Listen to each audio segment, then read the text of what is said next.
So if breaking news happens while we're out here, then it's covered.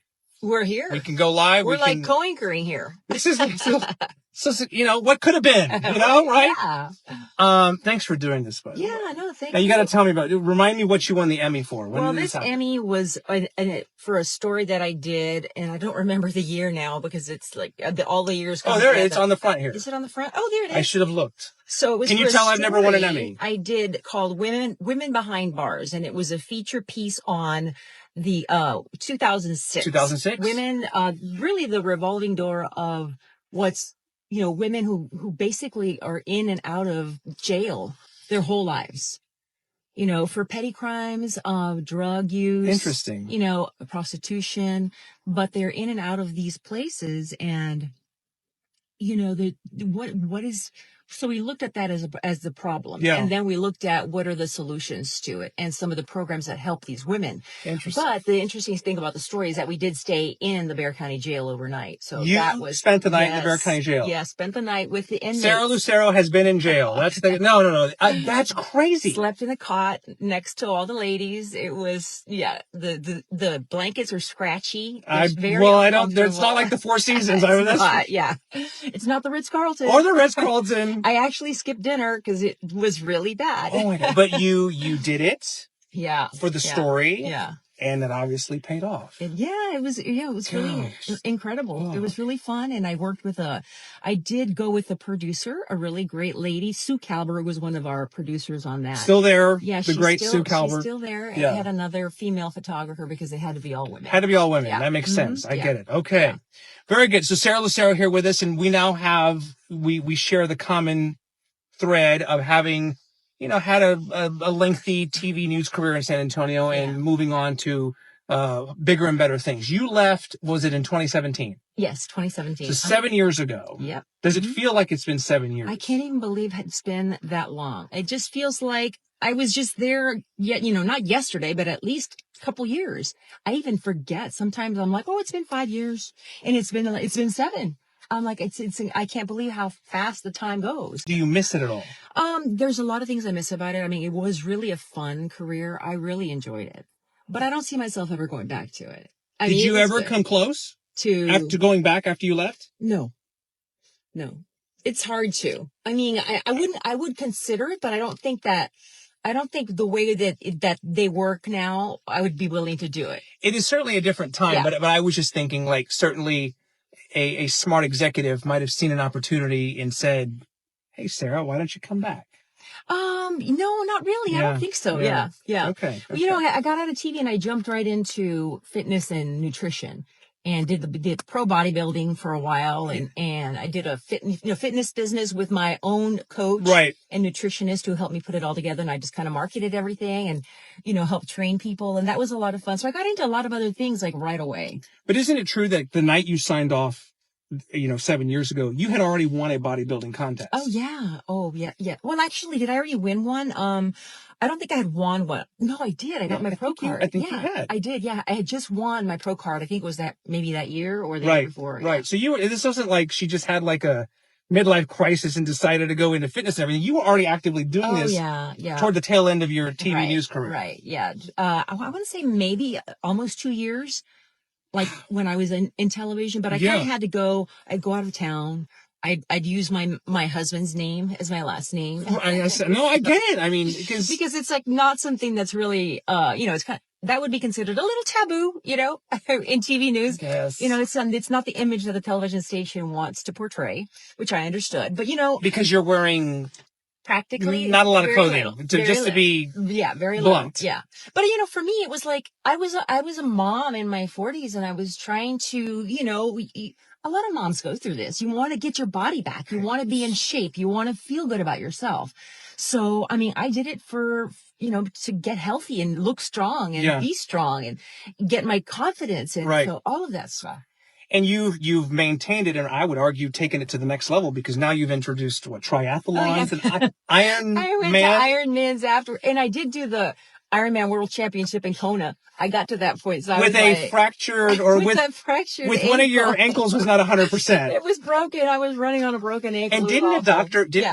didn't the doctor say, Sarah, you probably shouldn't do He that? did. He said, Sarah, I recommend you cancel your plans and don't go. And I'm like, what? I've been working toward this goal for Right. 4 years and everything's paid for. I got my slot.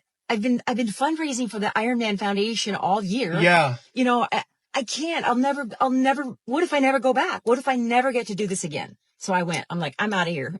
And like, you didn't regret that decision? Oh, no, not at all. I loved it so much. I would love to go back, but not right now. What is it about the fitness, the running, all of that cycling, all of that swimming? What is it about that for you that you get so much satisfaction out of? You know, I think it's just the endorphins. I mean, you do it enough that you crave it and your body craves it and your body is not the same. I am not the same if I don't get some really good, different exercising, whatever. Yeah. If it's, weightlifting, if it's running, if it's swimming, whatever. Yeah. If I don't get that feeling of, that you feel after you've finished a workout. Yeah. I'm a grouch.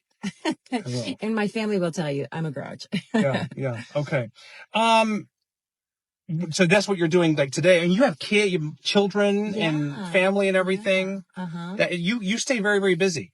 Yeah. You think that when the kids get older, that they're kind of, you're done with it and that's it. No, I mean, mine are in their 20s, and I'm still, they're still coming to mom and dad for stuff. So, and it's not like $20 things. It's $2,000. Oh, don't tell me that, Sarah. And then I got mine because mine are getting older.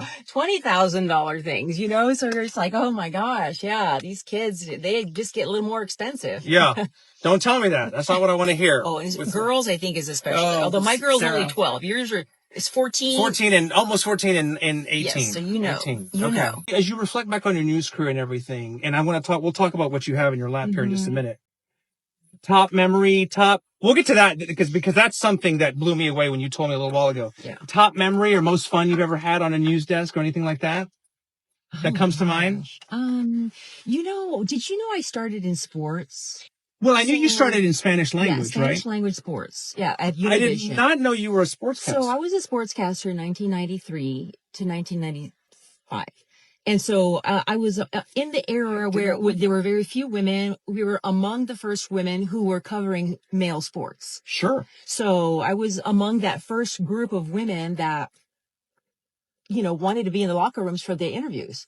So we were in the locker rooms, and it was a very kind of a new thing, and they didn't know how and what, where they, so towels would come off. Yeah, I know. I remember. And those locker rooms were tiny. And they were small. The Spurs locker room at the Alamo Dome is gigantic a building as the Alamo Dome. Yeah. And I don't know, were you ever in the Spurs locker room when they were winning in 99? My car is almost bigger than the locker room with those 7 feet. Yeah. Robinson and Duncan and all those people. I think, covering those championships, the championship celebrations was the most fun. That was I loved that because we were there for every single championship. So in 99, were you in New York? I was here. You were here, but those stations were on all night long, wall-to-wall coverage. Yeah. And so when they came back, we had was it 99? Was that the first year? 99 was the first one. Because that's when they came back, and they came back to the tarmac. Yes. And so the whole party was like an impromptu celebration at the San Antonio Airport tarmac. That's correct. And it was wild. It was young, a makeshift. Young Spurs fans are going to watch this and be like, what are you talking about? No, but you're right. We used to go, and I spent many hours camped out at the airport with the photographer and everything. Greeting the Spurs when they got back on their private plane. Yes. Yeah, so that's where we were. All right. The first one. Pretty cool. So you have something here, and I did not know this about you, but you brought something with you today, which I think is going to strike a nerve with a lot of people, and because this involves anything involving Yolanda Saldivar or Selena, but in particular Yolanda Saldivar, such a polarizing figure to this day. Yeah. But if you don't mind, show what you have here, and it might be difficult to read it, but you can explain what this is. So this is a letter from Yolanda Saldivar, and she wrote me. I wrote her in prison. This is 20 years ago. That was 20 years ago. 2004. I can't even believe it was in 2004. That long ago. She wrote me this letter, and this is where she was agreeing to do an interview with me because she was convinced by her sister, Elida, to grant me an interview. about what happened. Because you had asked it first, and she said no. She said no. And then I needed to find a way to do this interview. My boss was like, get it, Sarah, get it. And so I went to the way south side of San Antonio, and I met Elida, and there was somebody else in there too. I don't know if it was another relative, and talked to her, and convinced her that I was the right person To do it. to interview Yolanda. And she agreed. She trusted me, basically. They felt like they could trust me. So, that's when I got the letter from Yolanda saying, hey, I changed my mind. I'll do the interview. She reconsidered Yeah. it. So this is 2004. So Selena was murdered in 95, I believe, right? Mm-hmm. So it's less than 10 years later. Yeah, this that is less than happening. 10 years. Because then she was going to be up for parole. I think maybe after Right. 10 years was the first time, I believe. Right. Something like that. But I mean, she and apparently then is. she's been trying to get the Yeah. book written and do all this stuff, but she can't. She's not supposed to do that. Well, Yeah. And she may be up for parole next year, is what I hear. But Yeah. but that this is just so as a piece of history, actually, for Yeah, better or for it was- worse. it was I mean, very, it was very cool. but- I know people really hate her. A lot of people hate her. That's Absolutely. a strong word, but it's be clear. true. Yeah.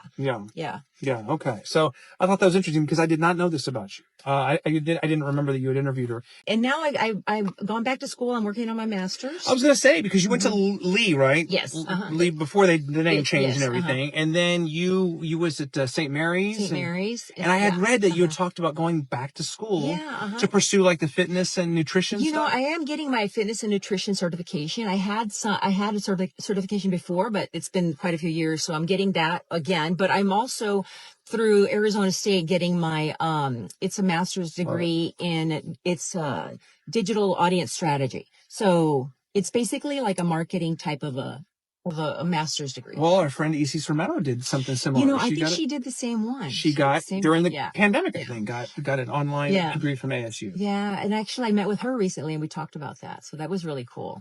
And the reason I chose that is because when I was my last few years, especially, I don't know, the last 5 years, I noticed it more and more and more in the newsroom when we were talking about what stories we were going to do. It was about what stories are going to get the most clicks. Yeah. Yes. Okay, who's going to be watching this story or reading this story online? Right. Online is where it Digital. mattered. Digital. It's all about digital. So if you could sell your story as a digital, like popular digital story, you got it. You got it. Yeah. That was it. Do you think, on that note, Mhm. do you think 10, 20 years from now, will the TV news as we know it, will it still be, because we see what's happened with newspapers and how things have transitioned yeah. over the years. Do you Mhm. think some people have made the argument that TV news is not going to be around forever? I just don't think it's going to, I just don't see it being around. It's just, in the conventional sense that it is now. Right. Not the way it is now. It's just, I mean, people get their news immediately, instantly off their phone. Right there. You know, Yeah. I don't know, how many people, I do know that people watch news because I know people know like the anchors and they'll follow That's the true. anchors. That's true. And I think weather, there's still some And for things that weather, are difficult to do on a smartphone or, Right, with yeah. weather or breaking news, those major events those that big happen and stories. everything. But I don't know. Sometimes I get a little sad, melancholy thinking about how it's changed and that you hope it doesn't go the way of the dinosaur or I whatever. know. That it's, Yeah. I mean, I think it will change. I don't know how much more. Yeah. But I think it will. I just Yeah. don't know.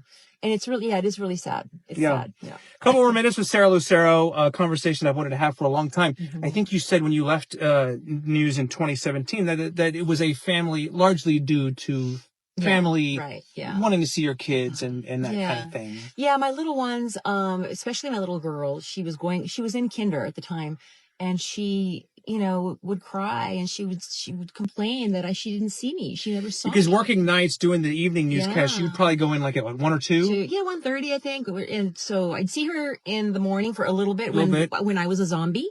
Yes, Because if you work nights, just like when you work mornings, when you just don't have the same hours that other people have.